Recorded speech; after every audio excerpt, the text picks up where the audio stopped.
पाच पांडुपुत्र तुम्हाला निधामाला आहे ना? हो शंकर, जायचं आहे. बर, मार्ग माहित आहे? नाही स्वामी, तुम्ही मार्गदर्शन करावं आणि आम्ही त्या मार्गाने जावं. बर का बाबा? बर. निजधामाला जात असताना काम, क्रोध, मोह, मत्सर, अहंकार, भाव, श्रद्धा, विश्वास सगळं सोडून जावं लागतो, तर देव मार्ग दिसतो.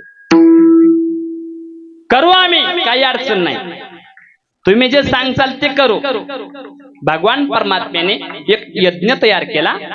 त्या यज्ञामध्ये सगळ्याचे शस्त्र विद्या अर्पण केली. अर्पण केल्यानंतर मार्ग काही दिसला नाही.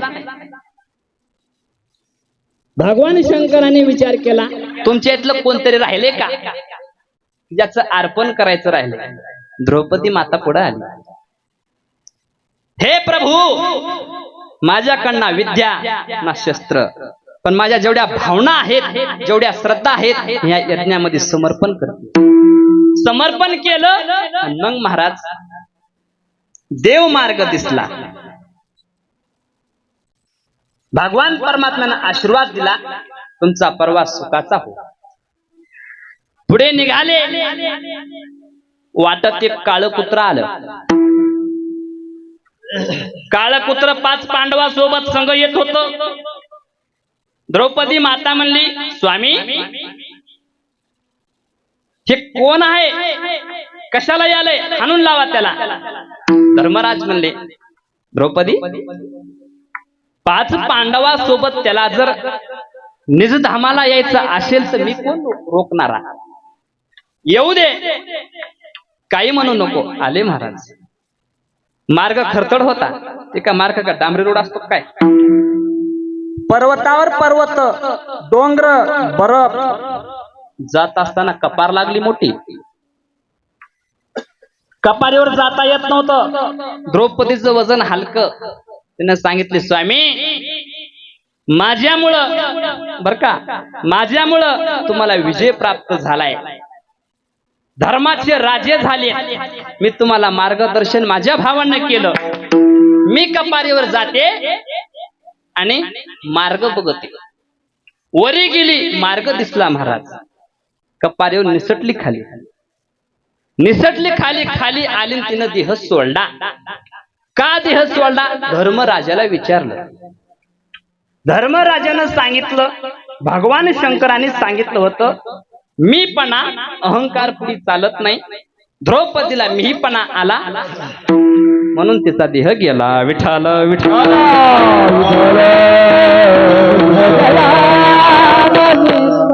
पुढे जात असताना प्रवास करीत महाराज सुगंध फुलाचा येत होता आणि फुल दिसलं. नकुलाला फुल दिसलं. नकुल त्याच्याकडे आकर्षक झाला. दादा, मी ते फुल घेऊन येतो. धर्मराजाने सांगितलं, नकुल नको जाऊ, तुझा भ्रम आहे, आम्हाला दिसत नाही, तो फक्त फुला दिसतो. ऐकलं नाही. 2 मिनिटात आलो म्हणे. गेला, फुल तोडाय गेला, पाय घसरला, कपारीहून खाली पडला. त्याचा देह गेला. धर्मराजाला भीमाने विचारलं, धर्मराज, नकुलाचा देह का गेला? म्हणे त्याला फुलाचा मोह झाला म्हणून त्याचा अंत झाला. विठाल विठाल.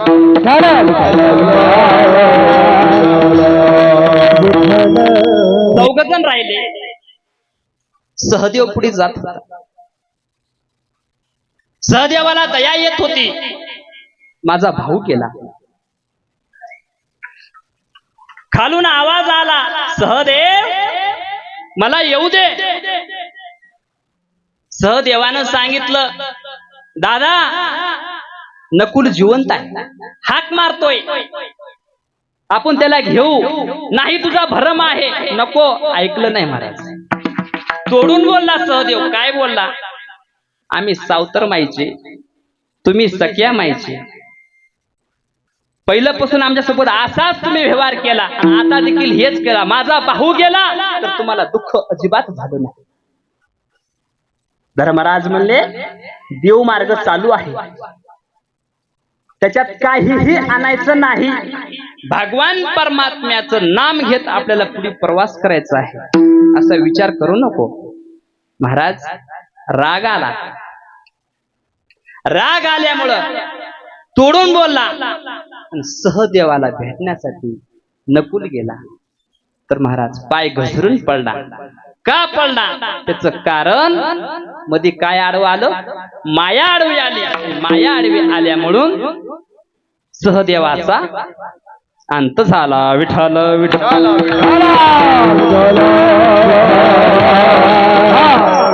तीन भावंड राहिले. चालत असताना मोठासा डोंगर दिसला. खाली कपारी, तिकून कपारी जाता येत नाही. कसं करायचं, शिडी लागते. मार्ग दिसत नाही, काय करायचं. अर्जुन म्हणला दादा मी जरी करता शस्त्र त्यागला असेल, विद्या त्यागली असेल, पण माझ्याकडे अजून एक विद्या आहे. कोणती? जी मनात आहे ती तयार करून दाखवायची विद्या माझ्याकडे आहे. मंत्र बोलला आणि इथून तिथून शिडी तयार झाली. महाराज शिडी तयार झाली आणि त्या शिडीहून तिघजण जात असताना अर्जुनाचा पाय घसरला. अर्जुन खाली पडले आणि त्याचा अंत झाला. भीमाने विचारलं दादा अर्जुनाचा अंत का झाला. त्यावेळेस धर्मराजानं सांगितलं सगळे शस्त्र सोडायचे होते यज्ञामध्ये, पण मनातलं जे शस्त्र आहे ते सोडलं नाही म्हणून अर्जुनाचा अंत झाला. विठ्ठल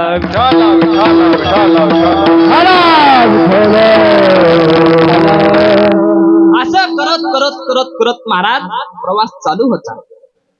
तिघजण राहिले. कोण तिघजण?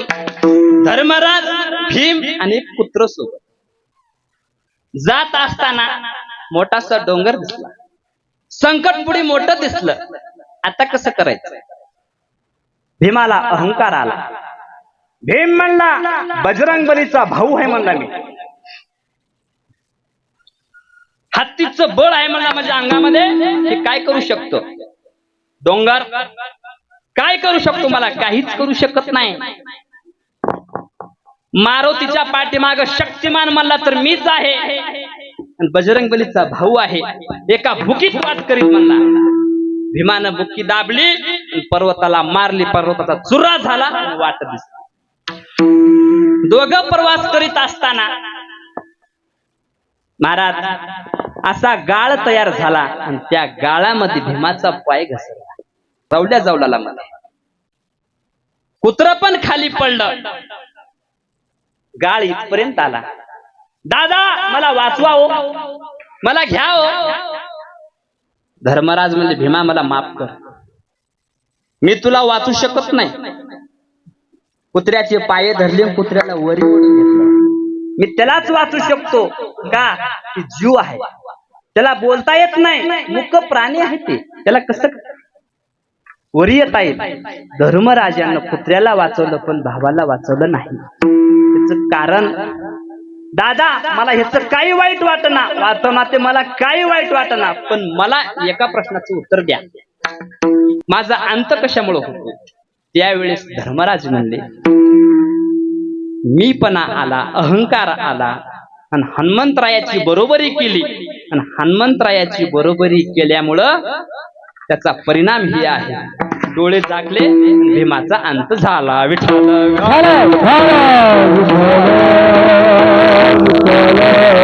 धर्मराजानं पुत्र सोबत घेतलं आणि यमराजाच्या नगरीमध्ये प्रवेश केला.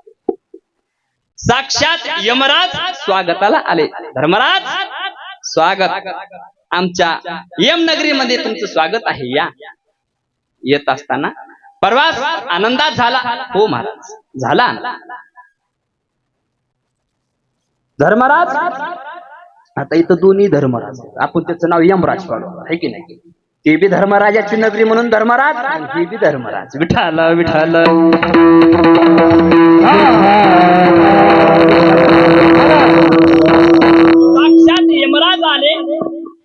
आणि सांगितलं बसा पालखीत.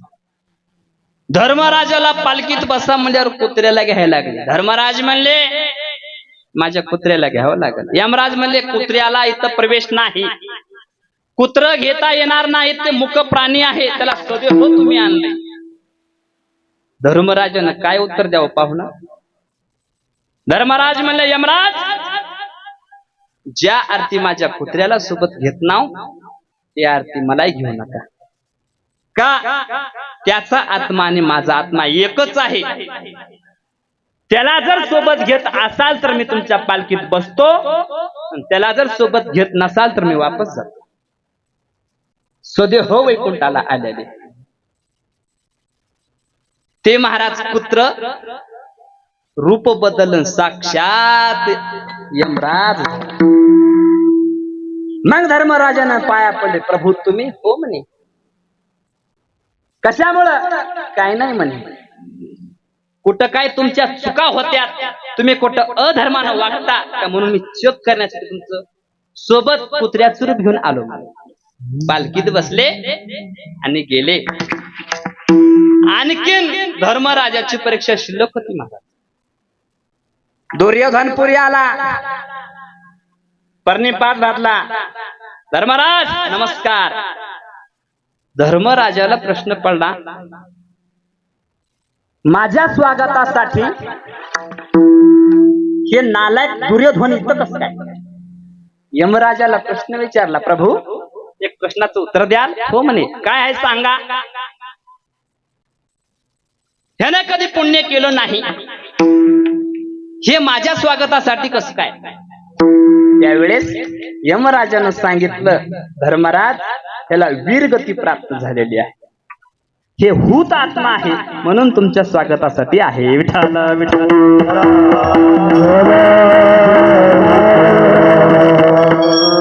यमराजाच्या नगरीमधून धर्मराजाला नेण्यात आले.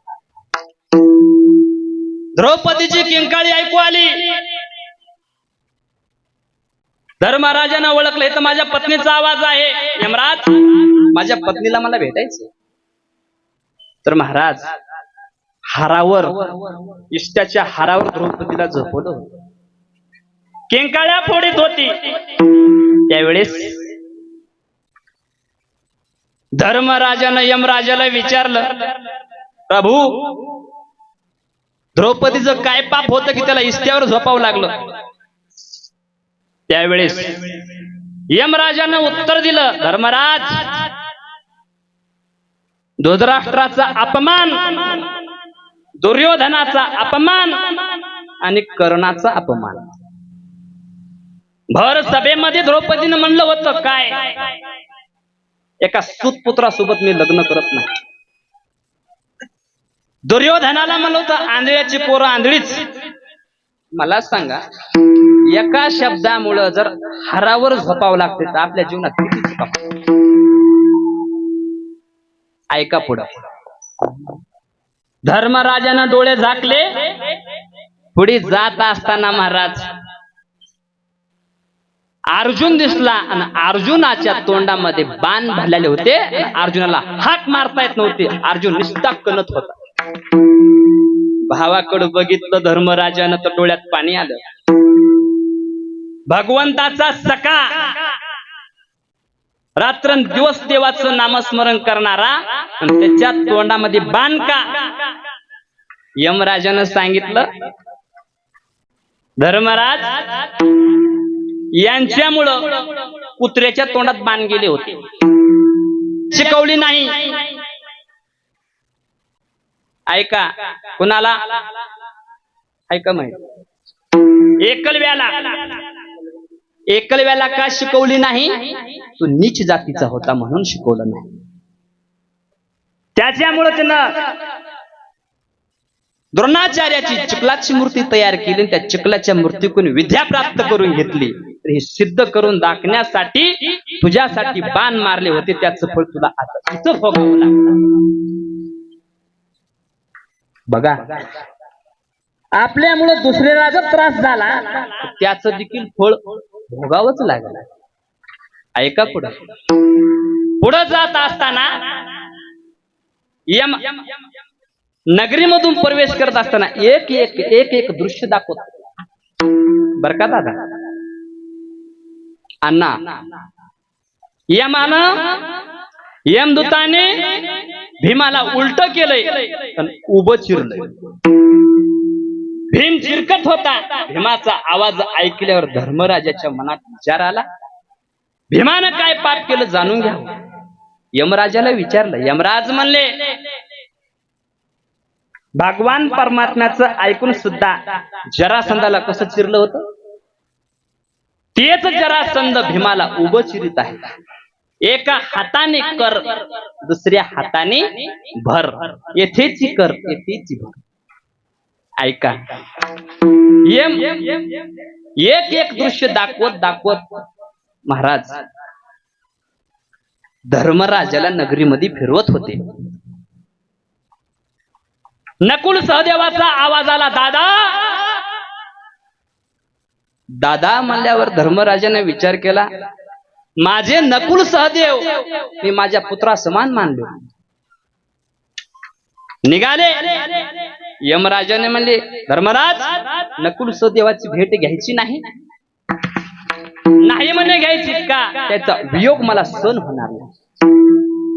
ज्या वेळेस त्याची आई गेली त्यावेळेस मी आईला वचन दिलं होतं, नकुल सहदेवाला माझ्या पोटच्या मुलासारखं सांभाळे, म्हणून ते माझ्या मुला समान आहेत आणि मुलाचं दृश्य माझ्या दृष्टीला बघणं शक्य नाही. पण धर्मराज का बघायचं नाही, मला सहन होणार नाही. धर्मराजाने एक विचार केला आणि विचारलं, यमराज मी तर साक्षात धर्म आहे, मला एक सांगा, एवढं जे मला दृश्य दाखवलं ते का दाखवलं, मी काय पाप केलं होतं. यमराज गालात हसले, धर्मराज तुम्ही तर धर्माची मूर्ती आहे, पण एकदा खोटं बोललं. काय, द्रोणाचार्याला अश्वत्थामा गेला नव्हता, फक्त अश्व गेला एवढं मना म्हणून सांगितलं होतं.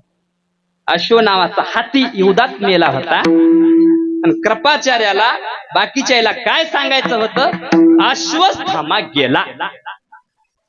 अश्व गेला एवढी शब्द खोटी बोलल्यामुळं या नरकाचं दर्शन. दृष्टांत संपला, सिद्धांत ऐका. 5 पांडव होते, साक्षात भगवान श्रीकृष्णाची बहीण होती. भगवान श्रीकृष्ण द्वारकेचा राणा, पांडवा घरी द्वारकेचा